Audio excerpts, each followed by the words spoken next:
How you doing, guys? So another video for you. This is more of the core members of Prepared Patriot that I wanted to introduce you guys to, because it's an amazing group of people, and they really have something special going on. So these are the Kishimotos, Ariel and Matt, and we're going to interview them and see where they're at on their paths. Coming right at you.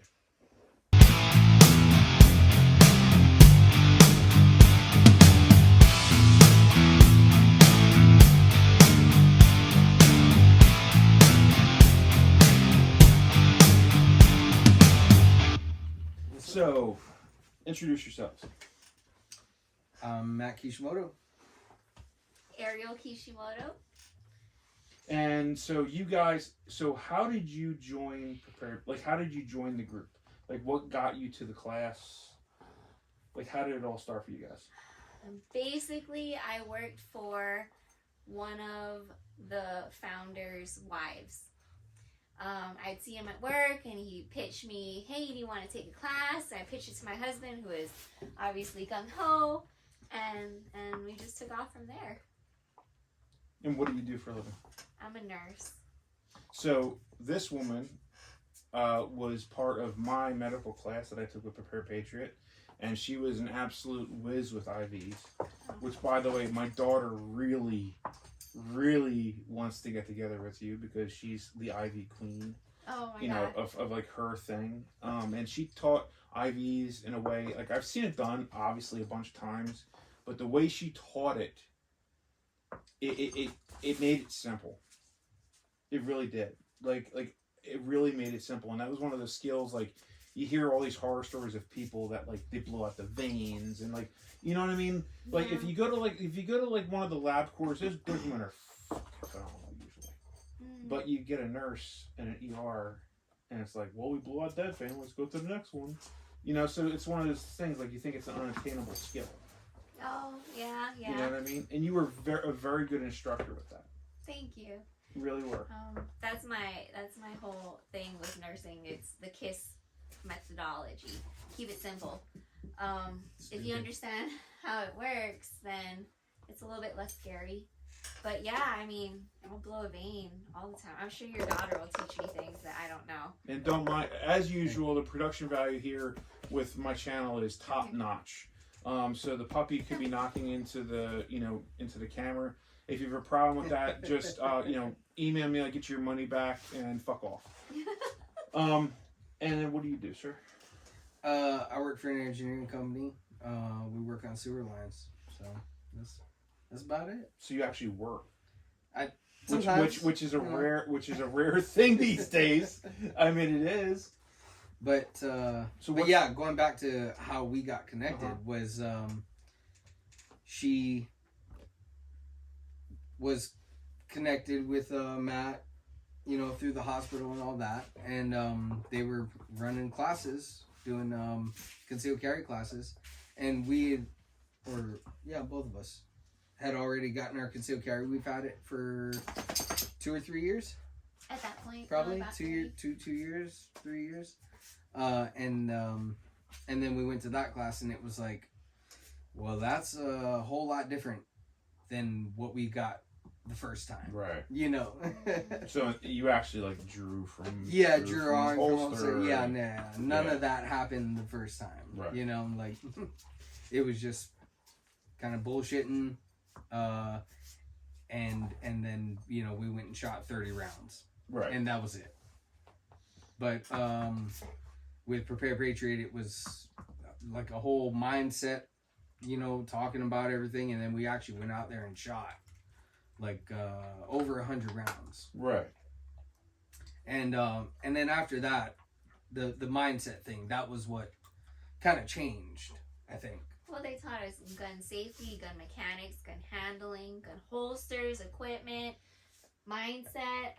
But the mindset's... Yeah, mindset. I mean, that's the part that so many people miss, because they think they have this magic talisman that's going to somehow defend them, and most people, I think they said most people shoot 2 magazines out of their gun, and that's the extent of what they ever shoot.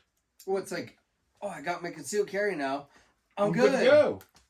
And then you take first force on force, and you're like, fuck. Yeah. Oh my God. Yeah.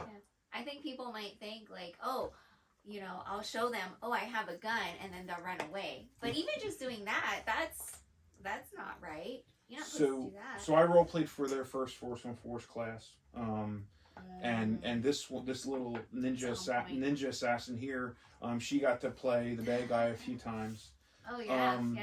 But on me too. Yeah, I know. and this and this motherfucker here, on the one scenario, I think I said it before in video, but there was a scenario in Force on Force that rocked me because it was something that I had never contemplated. And watching you go through that, and watching you, like, how that affected you, I'm like that one. Yes, her. Yes, me, her. You're talking about her. This is her. When she ran the scenario. Yes. Yeah. And I'm like at first, no one knew what was going on. No one really got it, and then I think Patrick got it first, and then when it kind of hit all of us, like right now, even like chills. Well, do you want to talk about that? I mean, we don't have to get specific, but so no, you talk about it. I mean, you're the one that went through it. Like, we don't want to give the specifics away because, you know, the scenario wise, right. But so the bottom line was, you know, we had gotten to Matt's class, the Prepared Patriot classes, and you know, you're deeper in it than I ever was, and would bring up conversations of, I disagree. What if this? What if that? And, you know, he brought up a scenario just in, you know, my thought game, whatever. And it's, so what if we're both under gun? What happens? You know, what if somebody comes into the home? If I'm closer, do I get him and then you follow me up? He's like, no, I get him and you get the kids. Somebody's got to go home. Somebody's got to get the kids. So that was always kind of, that's been the bottom line. That's the mindset. That's the plan. So in this scenario, it's you're with your loved one, and what do you do? Yeah. And for me, it's I gotta go home. I gotta get my kids. And talking about it is a lot different than even just. I hate to say playing it out with fake guns. But the thing about Force on Force is, like, anyone can go through a Force on Force class, and you can get the part of it where you get to draw your gun, you get some of the realism of what it could possibly be if you got into some kind of gunfight, but you could also make it real for yourself. It was so real. And that's the part that was so beautiful about it, is that you made it it was real, and you went through it, and you allowed yourself to emotionally go through it. Oh, it's still upsetting. Yeah, talking about it is... I got chills. It's awful, yeah. You know? Yeah. And then for you, like, you had kind of the same decision to make, and you fucking went against the plan. Like, you were like, fuck this. And, like, I don't think anyone there was even thinking of how fast and decisive it was. Like, nope, that's it, done. Like, it was beautiful to see a couple that was able to make it real for themselves and get so much out of that scenario. Yeah. Yeah. That class was probably the most valuable class, I think, that, you know, I mean, outside of the first one, maybe, that kind of just got us into it. Right. Because, you know, obviously if you don't have that one, you're not going to get into the rest of them. Mm-hmm. But that one definitely was, like, solidified, like, okay, we're on the right path. Yes. You know? Yeah, from it, you know, like, I watched James, and I'm really sorry that you guys never got to meet that man. I really am, because I mean, he's still there. He is still there. For anyone wondering, like, James is still part of Tactical Response. He always will be. I'm reading his book right now, by the way. The book is amazing. If you haven't bought the book and you're watching this channel, buy it. Fucking fix that shit. What's it called? The Four Pillars, right? Yeah. Yeah. It's available on Amazon. Just search 4 Pillars James Yeager. It's $16. it's amazing. And you're getting through it pretty fast. It's a good read, huh? It's a fast read. Yeah. But for me, going down there, like I had watched him for years. You know, I think I started in like 2014, 15. I didn't get down there till like 2017, 18. And like going there, it was like I knew I thought I was on the right path, but that just fucking hammered it the fuck in. The lecture during Fighting Pistol, I wish I would have taken, like, by the way, so people try to game the system with all, it doesn't matter where you go. With an instructor or a company saying, take these classes in this order, fucking listen to them. Yeah. I wish I would have done Fighting Pistol, Immediate Action, The Fight. Because you carry those things through, and it just makes it that much more impactful. I did it over a span of like almost a year and a half, 2 years. So by the time I got to the fight, I was like, holy shit, I need to fix myself. Because my mindset was great. Skill set was shit. So, but I mean, so you guys have been training now with Prepared Patriots for how long? Shoot. Let's see. Like 2015? No. 16? Well, because No. we got her concealed. I worked there in 18. I started in 18. Oh, that's right. You were at the other. Yeah, That timeline makes a little more, yeah. But it was probably shortly thereafter. Like 18, 19. Something So, like that. Like 4 or 5 years? Yeah. And I mean, Yeah, probably on the 5 side of things, I think. and I've only had a chance to be in 2 classes with you, like they were, you know, moving, shooting, whatever. Yeah. And I mean, you guys are rock solid, like rock solid. But we went so like just with them, we went through, you know, like Pistol 1, right. Pistol 2, Pistol 3. But we did each of those classes. I mean, multiples. like Right. two or three times. Well, that's not a And- negative. That's not a negative. No, not a negative. Yeah. I mean, yeah, it's just like it's like But still very humble about her skill set. Right, but it takes a lot to get to. but here's the thing. You know? The thing is, like, I think there are people that just naturally take to it. Yeah. And that's true, but quite honestly, the people that actually work for it, and I think that's in anything. I don't care what it is, whether it's guns, art, plumbing, whatever. The people that actually work for it know they have to work for it, have a tendency to put more work in. And the problem is there's a complacency with someone that gets it, that the complacency's there. Like when you have that natural ability, and then it's just like, oh, this is easy. It's like wasted talent. There's nothing. Yeah. There's nothing Yeah, more yeah. sad than seeing wasted talent. Yeah. So my opinion is someone that has to work for it, it's more valuable because you've had to work for those skills. Well, it's just, I think a lot of times too is like, in between these classes, what are you doing? Yeah.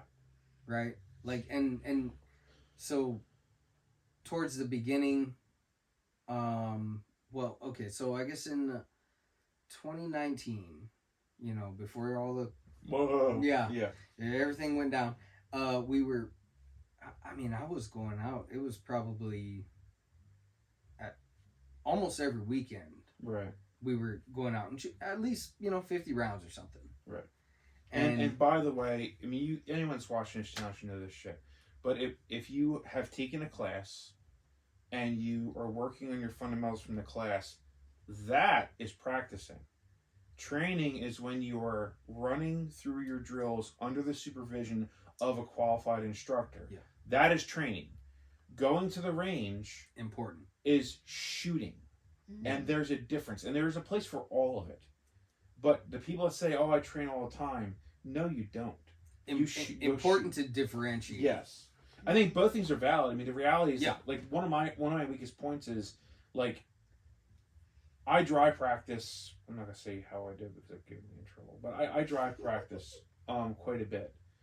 But live fire, for me, it just doesn't have, like, I got to be honest, like, It's been a minute. I think that today, Outside of today. I think today is probably the first time I fired a live round, gotta be 3 or 4 months. Yeah. Because life gets in the way. Kids, working every weekend, you're tired. You know, I mean, that doesn't even touch on the expense involved. Yeah. Right? Exactly. You know? Yeah. So yeah, I think it's, and everyone's got to figure out a way to do it in their home. Like Patrick was saying today. Patrick, by the way, he is the lead instructor for Prepared Patriot. He's one of the instructors, but he is the lead instructor for Prepared Patriot. And he was saying like most of the stuff you could do in your home. You could do ready ups. And they've had interviews with military guys where like they all the there's an interview I saw, and they were talking to Go Fast Ninjas or whatever, and they said one of the most valuable thing for them is ready ups. They said there's more shooting involved where they have to be quick with ready ups. Just getting it. Get it like up, fire. Yeah. Up on sight.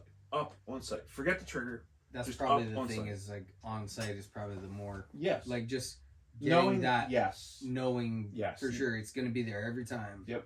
And for them, like the one of the most valuable things they can do is that. You know, like for me, I told Patrick I'm going to be buying a 4x8 sheet of plywood. I'm going to be doing a VTAC barrier because I've seen it done. I've never done it. There's so much you can do. Yeah. Which, by the way, I got to sign one today. Different positions. Oh, Yeah, I did too. we did. Yeah. And if you want to find out what that means, Come to class. come train. And you may just find out. But I got to sign one today. I even circled it. I did too. I was proud of it. Hey, it is what it is. Yeah, If it doesn't happen, maybe you're really good. Or That's an option. Or you're not pushing yourself. Or you're not. That's Yeah. more likely. Like for me, like today, so today was the end of day 2 of rifle. And by the way, their rifle class is phenomenal. Mm-hmm. I'm not taking anything away from tactical response. I've trained there. I love the people. But I was really happy that I was able to do my first rifle class with these guys.